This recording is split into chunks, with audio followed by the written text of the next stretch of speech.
কোরবানির ঈদের পরে আমার সবচেয়ে যে বিষয়টা ভালো লাগে সেটা হচ্ছে আমরা মাংসগুলো পার্ট টু পার্ট রেখে দিতে পারি, কিছু কিছু স্টেকের জন্য, কিছু কাবাবের জন্য, কিছু হাড় নিহারির জন্য।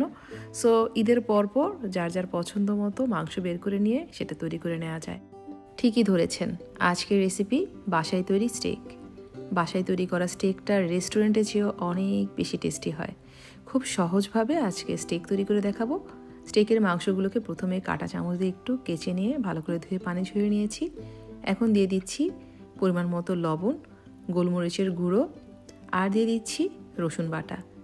স্টেকের মাংসগুলোর এক সাইডে সব কিছু পরিমাণ মতো দিয়ে খুব ভালো করে মেখে নিয়ে প্রত্যেকটা মাংসের পিসকে ফ্লিপ করে দিতে হবে, অর্থাৎ উল্টে নিয়ে আবারও সেমভাবে একটুখানি লবণ, গোলমরিচের গুঁড়ো আর রসুন বাটা দিয়ে ভালো করে মাখিয়ে নিতে হবে। আর কিছুই দেওয়ার প্রয়োজন নেই। স্টেকের প্রপার টেস্ট পাওয়ার জন্য এই তিনটে উপকরণই যথেষ্ট, তবে আপনারা একটুখানি হলো সরিষা বাটাও ব্যবহার করতে পারেন। খুব ভালো করে মেখে নিয়ে কমপক্ষে 2 ঘন্টার জন্য মাংসগুলোকে ম্যারিনেশন করে নিতে হবে।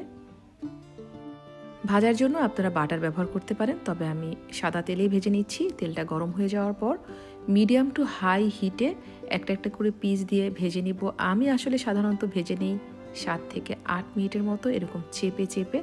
তবে স্টেক ভাজার নিয়ম হচ্ছে 4 থেকে 5 মিনিট। ভেতরটা একটু পিঙ্কিশ থাকবে, একটু রেডিশ থাকবে। আমার কাছে ওইটা একেবারে র লাগে, তাই আমি একটু ভালো করে ভেজে নিই।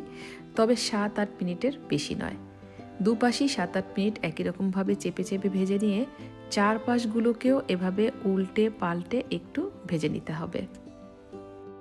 চুলাটা বন্ধ করে দিয়ে এখন আমি উপরে একটুখানি বাটার দিয়ে দিচ্ছি। বাটারটা মেল্ট হয়ে এই স্টেকের মধ্যে বাড়তি একটা টেস্ট যোগ হবে।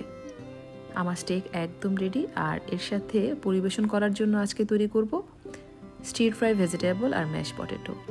তেলের মধ্যে রসুন কুচি দিয়ে লাল লাল করে একটু ভেজে নিয়ে তার মধ্যে দিয়ে দিচ্ছি ফুলকপি বা কলিনি, বিন আর গাজর একটু লম্বা করে কেটে, একটুখানি পরিমাণ মতো লবণ আর গোলমরিচের গুঁড়ো। আর কিছু না দিয়ে মিডিয়াম টু হাই হিটে এটাকে নেড়ে চেড়ে একটু ভেজে ঢেকে দিব জাস্ট 6 থেকে 7 মিনিটের জন্য।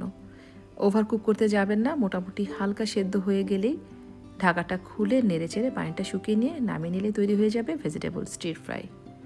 এখানে সেদ্ধ আলুর মধ্যে দিয়ে দিচ্ছি পরিমাণ মতো লবণ, গোলমরিচের গুঁড়ো, লিকুইড দুধ দিব ম্যাশ পটেটোটাকে একটু ক্রিমি ভাব আনার জন্য, আর দিয়ে দিব গরম অবস্থাতেই প্রায় 2 টেবিল চামচের মতো বাটার।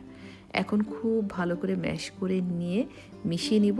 তবে আমি কিন্তু একটু ক্রিমি আর সফট ম্যাশ পটেটো লাইক করি, তাই আরেকটু মিল্ক ব্যবহার করেছি। আর আমার ম্যাশ পটেটোটা রেডি হয়ে গেছে। মাঝে মাঝে স্টেক খাওয়ার জন্য অবশ্যই বাইরে বা রেস্টুরেন্টে যেতেই পারেন, তবে বাসায় যদি এত ইয়ামি করে স্টেক তৈরি করা যায় আর কতটা সহজ তা তো আপনারা দেখলেন।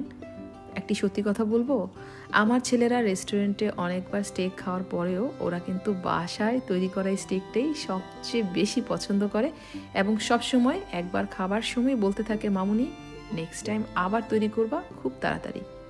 ধন্যবাদ সবাইকে, আজকের মতো বিদায়।